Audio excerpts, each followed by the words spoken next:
Next up, it gives me great pleasure, all the way from Philadelphia, a former feature, former feature at the Sparkle Open Mic, Mase the Third, um, uh, works over at it's Soul Force. It's an organization to combat religious-based oppression. Mase also works with queer youth at the Attic, and I'm really excited to bring Philadelphia to DC and just make DC a queer spoken word capital. So welcome. Let's give Mase a big, big spoken words welcome. Mase the Third.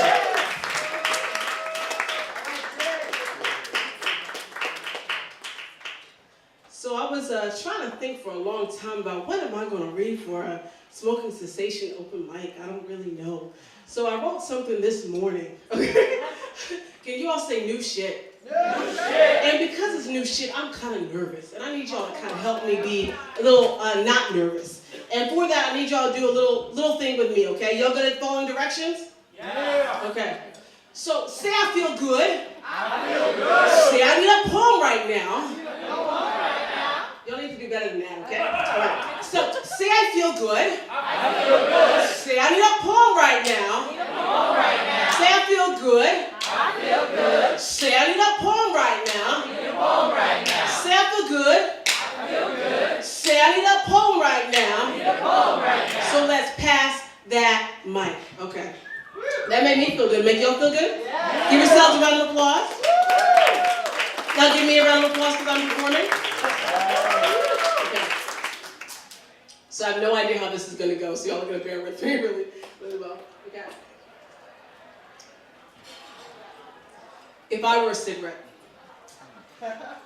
If I were a cigarette, I'd be filled with the finest of cherry tobaccos. And I'd be smoked only by celebrities with the most fabulous of asses. Like Beyonce, or J-Lo, or Kim Kardashian. Yes, let's go with Kim Kardashian. And when she would place me to her lips, my delicate wafts of sweet smoke would billow forth, filling the room and gently cupping her rear end like I was doing the Lord's work. Hallelujah. I would be on magazine covers and on reality TV shows. I would accompany her to shopping sprees with Chloe, Courtney, and Mom. I'd be the most famous cigarette of all. I would get a daytime Emmy for Best Supporting Puff, Puff, Puff. And as I approached the stage to deliver my speech, sauntering forth with the delicate grace of Elizabeth Taylor, but the butchness of James Dean, I would thank her by eating her face, starting from the inside, poisoning her lungs and turning them black like my evil, still beating heart. Then I would travel to her esophagus and declare war on her teeth. Try to smile pretty now, bitch. I'd take out her family with my specially crafted secondhand cyanide darts with perfect precision. Ha! And indecently proposed eating her baby nephew Mason for my dessert with hot fudge and marshmallows for stealing my name. And because babies taste really good with marshmallows, but mostly for stealing my fucking name. And if she tried to quit Patuit, a plague on all her houses. You can't quit me, bitch. I'm in you where the sun don't shine. You're mine. Try to put me down, I'll fuck you up. You think that time you tried coke was bad? You ain't seen nothing. I'll grind your bones to make more bread. I'll make wrinkles so deep that your Botox can't reach. And you got such a pretty voice. What's coming on with me now? You should have thought about that before you bought that second pack. Wanna play nice with me? I'm not nice, bitch. I'm fucking crazy. But I'm all small and dainty, and my mama says I'm cute, and I just look so good dangling between your fingertips. Don't I? Don't I, Kim? I know you want a puff, puff, puff of all this. I didn't mean half of all that shit. You can trust me. I promise. Sincerely, your next and last cigarette.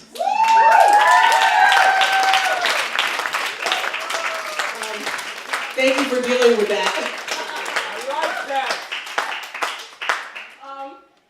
And so you read an unrelated poem. I'm going to read an unrelated poem. Is it okay if I do an unrelated poem? Yeah. Okay. So this has just been my favorite for the last year, I guess. But this is called Neighbor.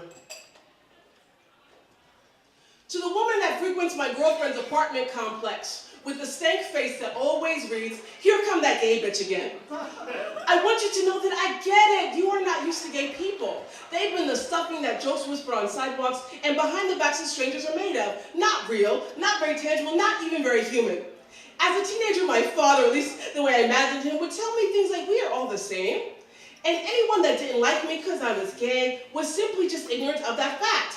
Black, white, gay, straight, we are all the same. Like a hand-holding, multiracial, we are the world's sexually indifferent block party. Yeah, my father was pretty corny like that, but you, my friend, are more right than my father ever was, even his imaginary parts. You see, there is a very distinct difference between gay people and straight people that is so slight, I'm glad and a bit surprised that you noticed it. You see, gay people just fuck better. And I know you know that because you live next door. And the particular intensity of anger you are expressing comes from a very focused type of sexual frustration that can lead to ailments such as delusions of heterosexual grandeur, stalled lips, and rampant unchecked homophobia that leaks out into cultural norms as emotional and physical transgressions from lack of clitoral release. If I were you, I'd hate gay people too, because we have been interrupting quiet nights at home with your cat and repeat episodes of Meet the Browns, America's Next Top Model, and The Housewives of Orange County. That is some seriously important shit. I only can offer you an explanation and hope that with my sincerest of apologies, we can still be friends, or in the least, the civilest of neighbors. I understand the other day you asked my girlfriend, "Why are you gay anyway? You're too pretty for that." And you're right, she's very pretty, gorgeous. In fact, and I find her attractive in a way that, frankly, makes me a little sad you're not getting the same attention at home. I mean, here we are insensitively cranking up the noise day by day, and I haven't heard so much as a mouse squeaking through the walls of your place since I got here. Is everything okay? You know, most of us gays double as therapists on the side and experts at talking about our feelings, so you shouldn't feel ashamed. Just let it out. I, of course, am here for you. Men and women together is just unnatural. I mean, a better question is not why are you gay, but rather why do you fuck so much and so good when I'm trying to sleep or in the four corners of my mind?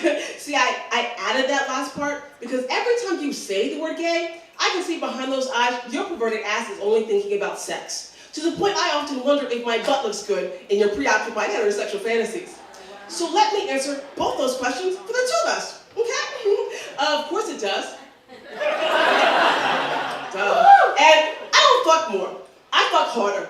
I fuck hard for my mother slapped me across the face at Christmas for looking like a boy.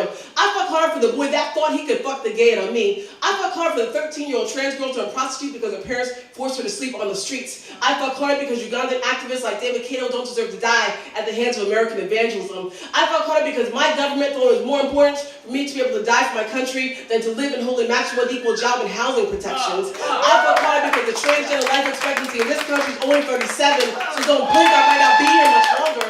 I work hard to prevent from forgetting that the ability to come into the warmth of your partner from the cold of outside is a luxury not everyone else is allotted.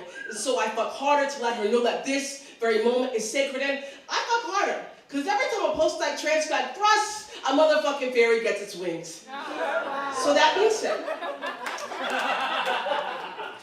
if you have any more questions, you can feel free to give a knock on the door of apartment 305B, and I'd be more than happy to answer them for you. I hope you have a good night. I'd say good night's sleep, but between you and me, I just got back from a long trip. And the way my girl looked today, ain't nobody in this place getting type arrest for the next week. But don't worry, stereotypes aren't all true. I mean, gay people don't just fuck. For instance, yesterday, I had time to get a fair trade coffee at the co-op, which means I may just have enough time later to take